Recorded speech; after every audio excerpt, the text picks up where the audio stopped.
Hi, my dear friends. I am once again welcoming you to the QABD classes. In this session, we are discussing about the shortcut or indirect method or assumed mean method. So we already completed one problem. After that, next we are moving to the 17th problem. So in this 17th problem, they given the clear information regarding this. So what they are asking you, calculate what they are asking you here, calculate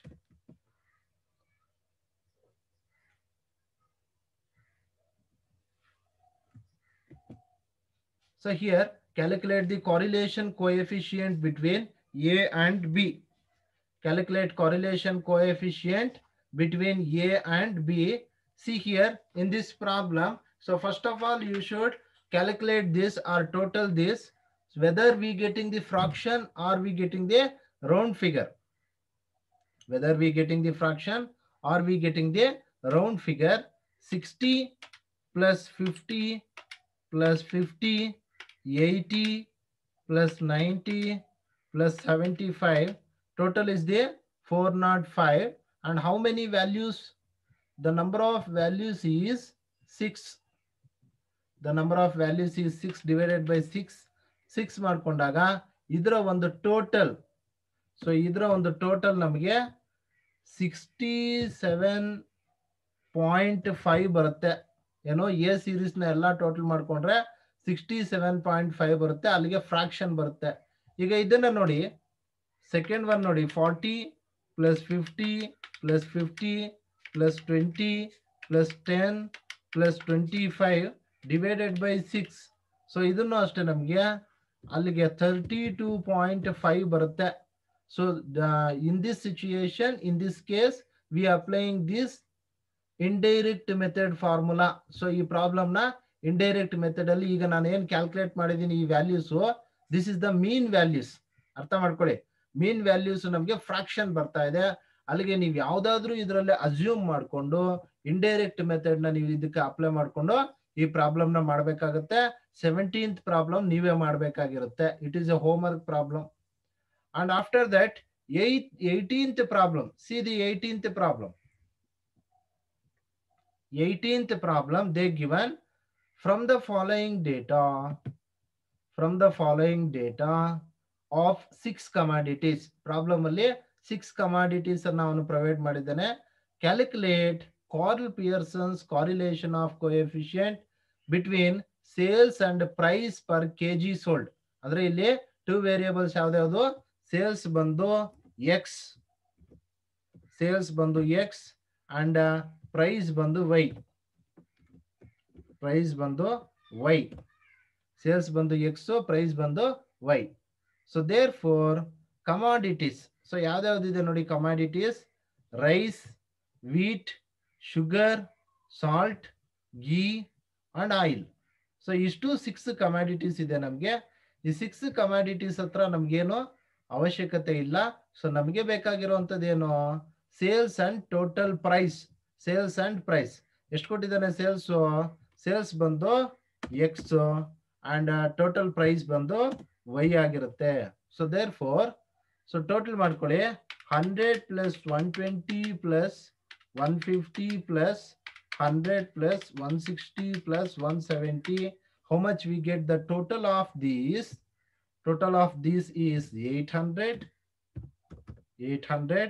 divided by how much the values, 6 values divided by 6. How much we get divided by 6? We get 133.3333 ಬರುತ್ತೆ. After this ಈ total price ಅನ್ನ total ಮಾಡ್ಕೊಂಡ್ರೆ, so 8000 plus 10,000 plus 13,000 plus 10,000 plus 19,200 plus 30,940. So ಅಲ್ಲಿಗೆ ನಮಗೆ ಇದರ ಒಂದು total ಬಂದು 91,140 ಬರುತ್ತೆ. ಸೊ ಡಿವೈಡೆಡ್ ಬೈ 6 ಮಾಡ್ಕೊಂಡ್ರೆ, divided by 6 91,140 divided by 6. So ಅಲ್ಲಿಗೆ ನಮಗೆ 15190 ಬರುತ್ತೆ. ಸೊ ಇಲ್ಲಿ ಅರ್ಥ ಮಾಡ್ಕೊಳ್ಳಿ, ನಾವು ಈ ರೀತಿಯಾಗಿ ಫ್ರಾಕ್ಷನ್ಸ್ ಬಂದಂತ ಸಂದರ್ಭದಲ್ಲಿ ಇಷ್ಟು ಜಾಸ್ತಿ ವ್ಯಾಲ್ಯೂಸ್ ಅನ್ನ ನಾವು ಮಾಡ್ಕೊಳ್ಳೋದಕ್ಕೆ ಆಗೋದಿಲ್ಲ. ಸೊ ಇಷ್ಟು ಜಾಸ್ತಿ ವ್ಯಾಲ್ಯೂಸ್ ಅನ್ನ ಯಾವಾಗ ನಾವು ಮಾಡ್ಕೊಳಕ್ ಆಗೋದಿಲ್ವೋ, ಸೊ ಆಗ ನಾವೇನ್ ಮಾಡ್ತಾ ಹೋಗ್ತೀವಿ, ಇದನ್ನ ಸಿಂಪ್ಲಿಫೈ ಮಾಡ್ತಾ ಹೋಗ್ತೀವಿ. ಇಲ್ಲಿ ಕೆಲವೊಂದು ವ್ಯಾಲ್ಯೂಸ್ ಅನ್ನ ನೀವು ಒನ್ಸ್ ಅಗೇನ್ ತಗೋಬೇಕಾಗತ್ತೆ. ಎಸ್ ನೋಡಿ 100, 120. ಸೊ ಇದನ್ನ ನೀವು 159 ಮಾಡ್ಕೊಳ್ಳಿ. ಸೊ ಇದನ್ನ 165 ಮಾಡ್ಕೊಳ್ಳಿ, 165. ಸೊ ಇಲ್ಲಿ ನೋಡಿ ಇಷ್ಟು ವ್ಯಾಲ್ಯೂಸ್ ಇದ್ದಂತ ಸಂದರ್ಭದಲ್ಲಿ ಯಾವುದೇ ಒಂದು ಪ್ರಾಬ್ಲಮ್ ಅಲ್ಲಿ ನಾವು ಇದನ್ನ ಸಿಂಪ್ಲಿಫೈ ಮಾಡ್ಕೋಬೇಕಾಗಿರುತ್ತೆ. ಆದ್ರೆ ಇಲ್ಲಿ ಸಿಂಪ್ಲಿಫೈ ಮಾಡ್ಕೋಬೇಕಾಗಿದ್ರೆ ನಮಗೆ ಕಾಮನ್ ಆಗಿ ಸಿಂಪಲ್ ವ್ಯಾಲ್ಯೂಸ್ ಇರಬೇಕಾಗಿರುತ್ತೆ. So there four next problem ಅಲ್ಲಿ ನೀವು ಕ್ಲಾಸ್ಗೆ ಬಂದಾಗ ಇದನ್ನ ನಾನು ಸಿಂಪ್ಲಿಫೈ ಮಾಡಿ ನಿಮ್ಗೆ ತೋರಿಸ್ತೇನೆ. ಸೊ ಈ ಒಂದು ಪ್ರಾಬ್ಲಮ್ನು ಅಷ್ಟೇ ನೀವು ಹೋಮ್ವರ್ಕ್ ಆಗಿ ಮಾಡ್ಕೊಂಡ್ ಬರ್ಬೇಕಾಗಿರುತ್ತೆ.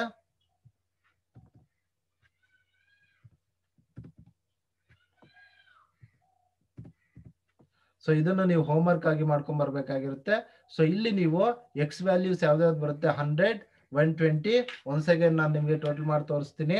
100 plus 120 plus 159 plus 100 plus 165 plus 70 ಅಲ್ಲಿಗೆ ಟೋಟಲ್ಲು. ಸೊ ಇದು ಟೋಟಲ್ ಬಂದು 814 ಬರುತ್ತೆ.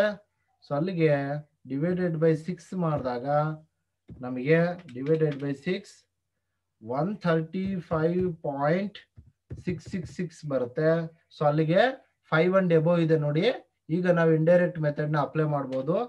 80 plus 100 plus 130 plus 100 plus 192 plus 309 divided by 6 ಮಾಡ್ಕೊಂಡಾಗ ನಮ್ಗೆ ಇದು 151.8333 ಬರುತ್ತೆ.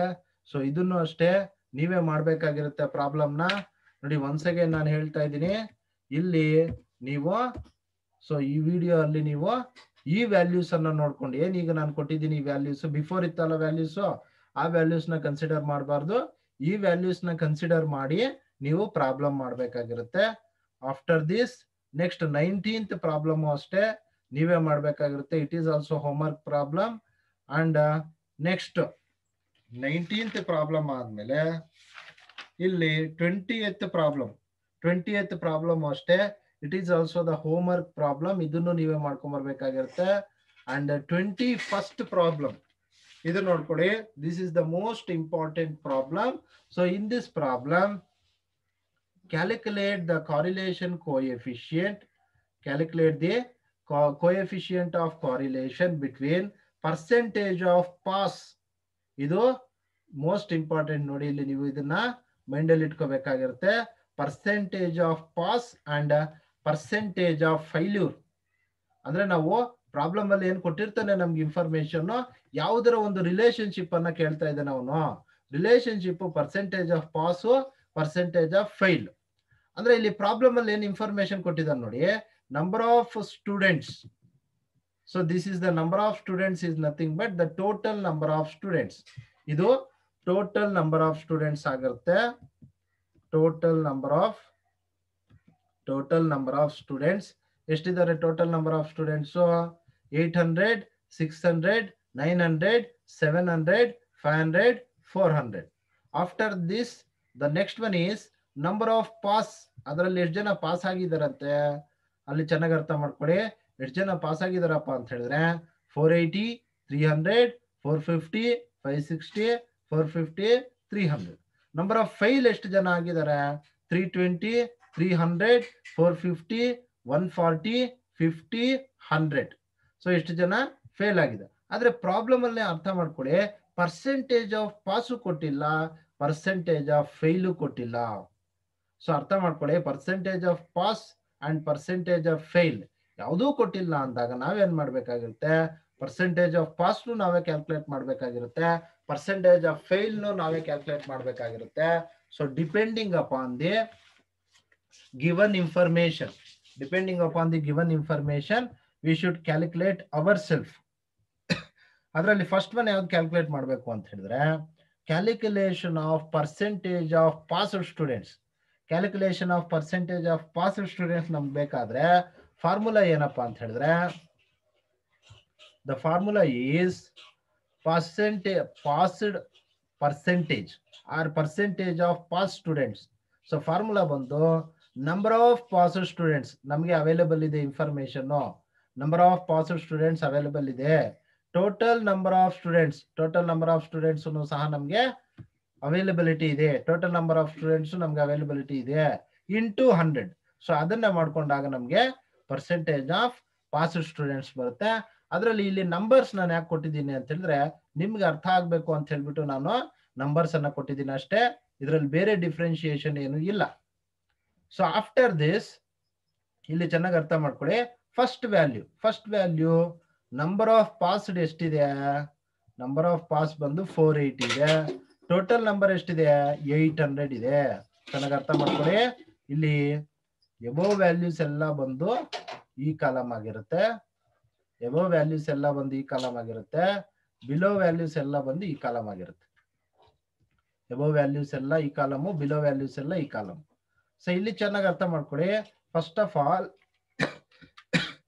480 divided by 800 0.6 into 100 ಎಷ್ಟು ಬರುತ್ತೆ? 60%. Then 300 divided by 600 divided by 600 into 100 50%. Next 450 divided by 900 into 100. So ಎಷ್ಟು ಬರುತ್ತೆ? 450 divided by 900 50%. Next fourth one ನೋಡಿ. fourth one ಎಷ್ಟಿದೆ ನೋಡಿ? fourth one 560 divided by 560 divided by denomination ಎಷ್ಟಿದೆ ನೋಡಿ? 700 ಇದೆ total number of students. 560 divided by 700 into 100 80% correct ಇದೆ. And fifth value ನೋಡಿ 450 divided by 500 into 100 ಎಷ್ಟು ಬರುತ್ತೆ? 90% ಬರುತ್ತೆ. ಎಸ್ ಕರೆಕ್ಟ್ ಇದೆ. ನೆಕ್ಸ್ಟ್ ಲಾಸ್ಟ್ ವ್ಯಾಲ್ಯೂ ನೋಡಿ 300 divided by 400 300 divided by 300 divided by 300 divided by 400. So ಅಲ್ಲಿಗೆ 300 divided by 400 into 100 ಮಾಡ್ಕೊಂಡ್ರೆ 75% ಬರುತ್ತೆ. ಸೊ ಇದನ್ನ ನಾವೇನಂತ ಕನ್ಸಿಡರ್ ಮಾಡ್ತೀವಪ್ಪ ಅಂತ ಹೇಳಿದ್ರೆ ಎಕ್ಸ್ ವ್ಯಾಲ್ಯೂಸ್ ಅಂತ ಹೇಳ್ಬಿಟ್ಟು ನಾವು ಕನ್ಸಿಡರ್ ಮಾಡ್ತೀವಿ. ಎಕ್ಸ್ ವ್ಯಾಲ್ಯೂಸ್ ಯಾವ್ದಾವ್ದು? ಈ 60% ಇಂದ ಹಿಡಿದು 60%, 70% and 50%, 80%, 90% and 75%. ಈ ಎಲ್ಲಾ ವ್ಯಾಲ್ಯೂಸ್ ನಾವು percentage of passed X values ಅಂತ ಹೇಳ್ಬಿಟ್ಟು ನಾವು ತಗೊಳ್ತೀವಿ. ಆಫ್ಟರ್ ದಿಸ್ ನೆಕ್ಸ್ಟ್ ಫೇಲ್ಡ್ಗೂ ಸಹ ಇದೇ ರೀತಿನೇ ಕ್ಯಾಲ್ಕುಲೇಟ್ ಮಾಡಬೇಕು.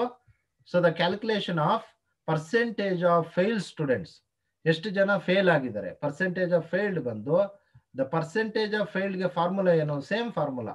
ಇಲ್ಲಿ ನಂಬರ್ ಆಫ್ ಪಾಸ್ಡ್ ಅಂತ ತಗೊಂಡಿದ್ವಿ ಪ್ರೀವಿಯಸ್, ಇದರಲ್ಲಿ ನಂಬರ್ ಆಫ್ ಫೇಲ್ ಸ್ಟೂಡೆಂಟ್ಸ್ ಅಂತ ತಗೊಳ್ತೀವಿ. Number of fail students divided by total number of students into 100. Number of fail students ಎಷ್ಟು ಜನ ಇದ್ದಾರೆ ನೋಡಿ? Fail students is 320 divided by total number same ಇರುತ್ತೆ 800. 320 divided by 800 into 100% 40%. So first one ಏನು? 40%. Second one ನೋಡಿ 300 divided by 600. Second one 300 divided by 600 into 100%. 50% is the right answer. And the third one ನೋಡಿ, third one ಏನು? 450 divided by 900. 450 divided by 900. 450 divided by 900 into 100 50%. Next fourth value ನೋಡಿ, fourth value 140 divided by 700. 140 divided by 700 into 100%. So the answer is 20%. Next, fifth one ಅಷ್ಟೇ. Here, fifth one is 50 divided by 500. Here 50 divided by total is the 500. 50 divided by 500 into 100, we get the 10%. After this, sixth value nodi. Sixth value is 100 divided by 400. Sixth value 100 divided by 400. 100 divided by 400 into 100%. How much we get? 25%. So ಇದನ್ನ ನಾವೇನ್ ಮಾಡಬೇಕು? y values ಅಂತ ನಾವು consider ಮಾಡಬೇಕಾಗುತ್ತೆ. ಇದನ್ನ ನಾವು y values ಅಂತ ಹೇಳ್ಬಿಟ್ಟು ಕನ್ಸಿಡರ್ ಮಾಡ್ತೀವಿ. Once again y values ಯಾವ್ದು ನೋಡಿ. So here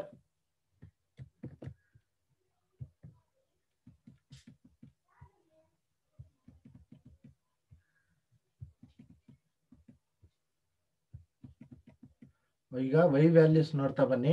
y values ಬಂದು first one ಯಾವ್ದಿದೆ? 40%. y values is the percentage ಏನು ಹಾಕಬಾರ್ದು ನಾವು ಪ್ರಾಬ್ಲಮ್ ಮಾಡುವಾಗ, ಕಾಲಮ್ ಅಲ್ಲೇ ನಾವು ಮೆನ್ಷನ್ ಮಾಡ್ಬಿಡ್ಬೇಕು. So 40, 50, 50, 20, 10, 25%. This is what we called as y values, y series values. ಇಲ್ಲಿ ಅರ್ಥ ಮಾಡ್ಕೊಳ್ತಾ ಹೋಗಿ. ಇಲ್ಲಿ ನೋಡಿ, ನಾನು ಈ ಟೇಬಲ್ ಅಲ್ಲೇ ನಿಮ್ಗೆ ತೋರಿಸ್ತಾ ಇದ್ದೀನಿ ಕ್ಲಿಯರ್ ಆಗಿ. ನಾನು ಯಾವುದೇ ರೀತಿಯಿಂದ ಟೇಬಲ್ ಮಾಡಕ್ ಹೋಗಲ್ಲ, ಟೇಬಲ್ ನೀವೇ ಮಾಡಬೇಕು. ಸೊ ಇಲ್ಲಿ ನಾನೇನ್ ಮಾಡ್ತಾ ಇದ್ದೀನಿ, ಮೈನರ್ ಕ್ಯಾಲ್ಕುಲೇಷನ್ಸ್ ಅನ್ನ ನಿಮ್ಗೆ ಕೊಡ್ತಾ ಇದ್ದೀನಿ. This is also homework for you. So ಇಲ್ಲಿ ಚೆನ್ನಾಗಿ ಅರ್ಥ ಮಾಡ್ಕೊಳ್ಳಿ. ಎಕ್ಸ್ ಅಂತ ಹೇಳಿ ಬಂದಾಗ, ಸೊ ಎಕ್ಸ್ ಏನಪ್ಪ ಇದು ಅಂತ ಹೇಳಿದ್ರೆ the percentage of passed. Percentage of passed. Y ಇದೇನು ಅಂತ ಹೇಳಿದ್ರೆ ಪರ್ಸೆಂಟೇಜ್ ಆಫ್ ವೈ ಇದು ನೋಡಿ, percentage of failed students. Percentage of failed students. ಇಲ್ಲಿ ಚೆನ್ನಾಗಿ ಅರ್ಥ ಮಾಡ್ಕೊಳ್ಳಿ. ಅವ್ನ ರಿಲೇಶನ್ಶಿಪ್ ಕೇಳಿರೋದೇ ಪರ್ಸೆಂಟೇಜ್ ಆಫ್ ಪಾಸ್ ಎಷ್ಟು, ಪರ್ಸೆಂಟೇಜ್ ಆಫ್ ಫೇಲ್ ಎಷ್ಟು. ಸೊ ಇದನ್ನ ನೀವು ಯಾವುದೇ ರೀತಿಯಾದಂತಹ ಅಸ್ಯೂಮ್ ಯಾವ್ದಾದ್ರೂ ತಗೊಳ್ಳಿ, ಅದನ್ನ ತಗೊಂಡು ನೀವು ಪ್ರಾಬ್ಲಮ್ ಮಾಡ್ಬೇಕಾಗಿರುತ್ತೆ.